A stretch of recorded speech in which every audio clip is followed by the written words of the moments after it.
We are back now in the second video, that is basic clause types. This is Professor Nitin Doke from Dayan College of Arts, Latur. In this video, we will be looking at the 7 basic clause types.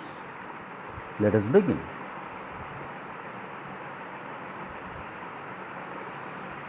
We must have an idea what relations, phrases, and the clause elements share amongst themselves. We must understand that out of the 5 phrases, it is the noun phrase that functions as maximum clause elements. I mean to say, NP can function as subject, object, complement, and even sometimes adverbial. The basic clause types are the different combinations of these clause elements SVOCA, which results into different types of sentences. An American linguist, Noam Chomsky, proposed the notion of kernel sentences, and the same are called basic clause types. Now, what is special with these kernel sentences or basic clause types? That they are all statements. That means to say, statement is a basic pattern from which you can either derive question. Kernel sentences are positive, active, and simple. That means from positive you derive negative, from active you can derive passive, from simple different types of sentences like complex and compound we can derive. So that is what the speciality of kernel sentences. As I already said, that there are 7 basic clause types, and in the previous video I had shared it with you that it is the verb that decides the next element possible after it. The first type is SV, that is subject plus verb.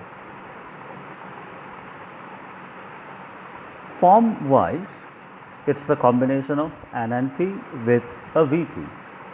Here we require subject and an intransitive verb. In the sentence given here, the child laughed, the structure is like this. The child is an NP and laughed is a VP. Same way, birds fly, the baby cried. The verb here does not require any further information. It is sufficient to have these 2 phrases together to make a clause. If we add some information which answers the question like when, where, well, how, it's an additional information which is not necessary to complete the structure. The next type is subject, verb, and complement to subject. In other words, it's a combination of NP plus VP plus an NP or an adjective phrase which refers back to subject NP. Now, for this structure, we need an intensive verb, the verb which functions as a link between subject and the complement to subject. The verbs like be, become, seem, turn, we can use them as intensive verbs. In the given sentences like my friend is a doctor, my friend and a doctor are identical. So, a doctor is a complement to subject. Same way, Mary became a successful business person. Now, the verb like became is problematic because it does answer the question what, and the answer is a successful person, a successful business person, but we cannot call it an object because the information Mary and a successful business person is identical. So, we should better call it complement to subject.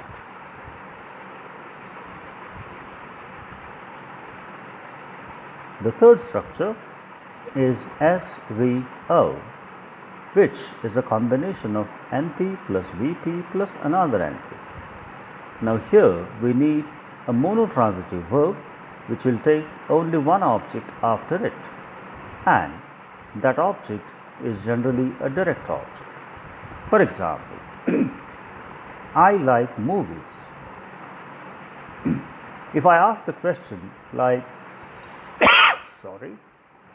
what do I like? The answer is movies, so that is an object. Another, my friend killed a wild boar. What did my friend kill? Answer is a wild boar, so that is an object. That is object direct. The fourth structure is SVOO. This again is a combination of NP plus VP plus NP another NP. It is a ditransitive verb which enters into this structure. Both the objects are visible here, like John gave Mary a pen. What did John give? A pen, so that is object direct. And whom did John give a pen? Answer is Mary, so that is object indirect. In these two cases, both are NPs. Another example, like our teacher asked us many questions. What did our teacher ask? Answer is many questions, so that is an object. Whom did the teacher ask many questions? Answer is us, so that is an indirect object. Well, the fifth structure is SVO and CO. This again is a combination of NP plus VP plus NP plus NP or an adjective phrase.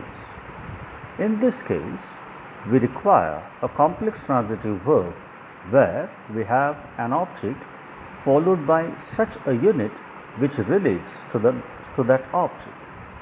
In the given sentence here, the committee elected my friend a captain. The information my friend and a captain is identical, so that is complement to object, an NP. Here, I called him buffoon. Him is an object. Him is an object and buffoon refers back to him, so that is complement to object.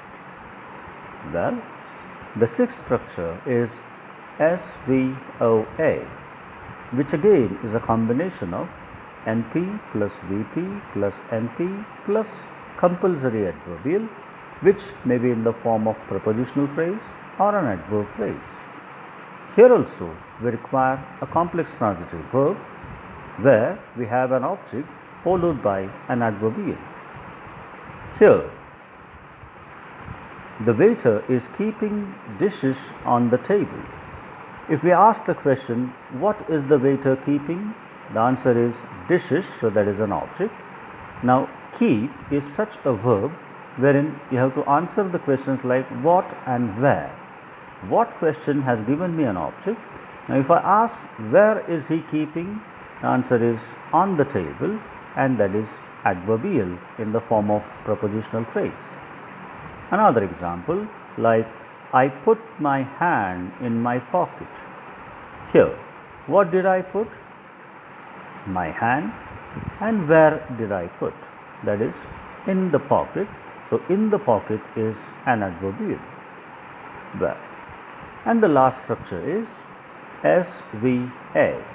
That is a combination of NP plus VP plus prepositional or an adverb phrase. In this case, we require an intransitive verb which takes a compulsory adverbial after it. For example, in sentence number 1, I cannot stop here like I live, full stop. The sentence remains incomplete because live requires some information like where. So, in a sentence, I live here, the structure is SVA, wherein here is an adverb of place. Another example, like the man sat on the ground. Now, this information on the ground is a prepositional phrase functioning as an adverbial. Finally, he's running towards the goal. The information towards the goal is again a prepositional phrase, so an adverbial. This is how we can conclude that there are 7 basic clause types in English, also called kernel sentences. Thank you. For any queries, you may contact me at 8999051101 or mail me your queries at nitindoke@rediffmail.com. Thank you.